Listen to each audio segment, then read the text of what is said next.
So what we saw was basically three kinds of behavioral changes. One was where they were a little angry and irritable, very fretful, and very frustrated at not being able to do basic things like go out and play, meet up with their friends. So, their fuse was very low, like they would get angry at the drop of a hat. The other type were the anxious type, the ones who got afraid hearing so much about the pandemic because it was something new to all of us, and it was being discussed at home on the media. Whenever you put on the TV or even at home, parents were talking about their own fears and anxieties, and that rubbed off onto the children because the 6 and 7 year olds had insomnia, they wouldn't get sleep at night, and things like, oh, I would lose a parent or a grandparent to COVID, even fears as large as that, which may seem silly to some of us, but they're actually very real fears. And the third one was the ones who would cling to the parents, the scared types, the really scared ones who actually, they didn't want to go out and meet people. They would prefer to stay at home. They lost interest and in doing anything, which formerly they considered very, very pleasurable. Like, even things like going out and going for a walk, cycling, playing games. Somehow these children just didn't want to do any of these. And so now all these kind of children, whatever the type of their behavioral changes, they all had their own coping mechanisms. So how did they cope? So some of them, the older ones, actually expressed themselves. They told their parents, like, this is something I'm not comfortable with. Why is it happening? I'm scared. Please solve this problem. Please help me overcome it. Or what do we do it? But then most of them, some of them, like, for example, the fearful, the anxious ones would just clam up. They would not talk. They would not express themselves. And this was the most difficult type, because when a child doesn't tell you what he or she is feeling, it's more difficult for the parent. Some of them resorted to regressive behavior, bedwetting, thumb sucking, and biting on clothes, chewing on their clothes, or unusual crying spells, just crying for nothing at all. So this was what was happening to children. And some of them actually got addicted to screen, to gadgets. Of course, that is the older children I'm talking about. So that was their coping mechanism.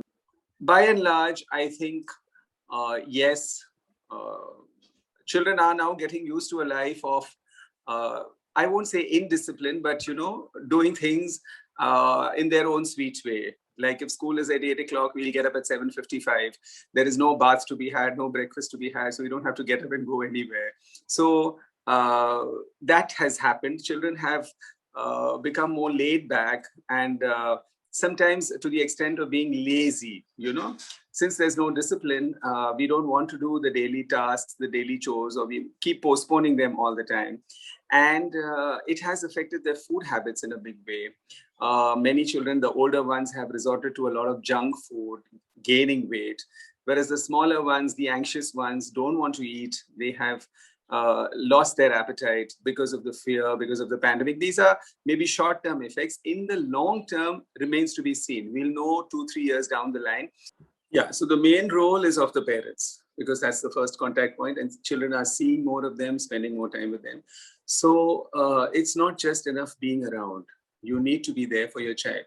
So sometimes the parents are too busy, work from home, both the parents are, on their screens from maybe 8 in the morning, and the deadlines are more, the targets are more, and they have to be working all the time. So not just being around is enough. You need to actually spend time with your child.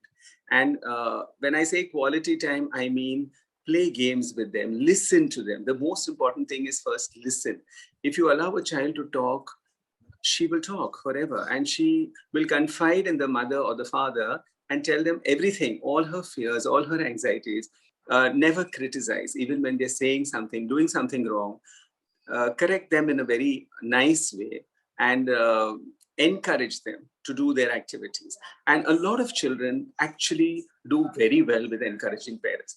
Like, it's not enough if you tell the child, don't eat junk, don't watch TV, go down, do cycling, go do jogging. But he finds the parents doing that all day. So unless you take the child down and go for a jog, go for a ride on the bicycle, the child will not be motivated to do all those things. You have to eat healthy. So ensure that you're eating healthy, avoid asking for junk food or calling in for junk food, and automatically the child will listen.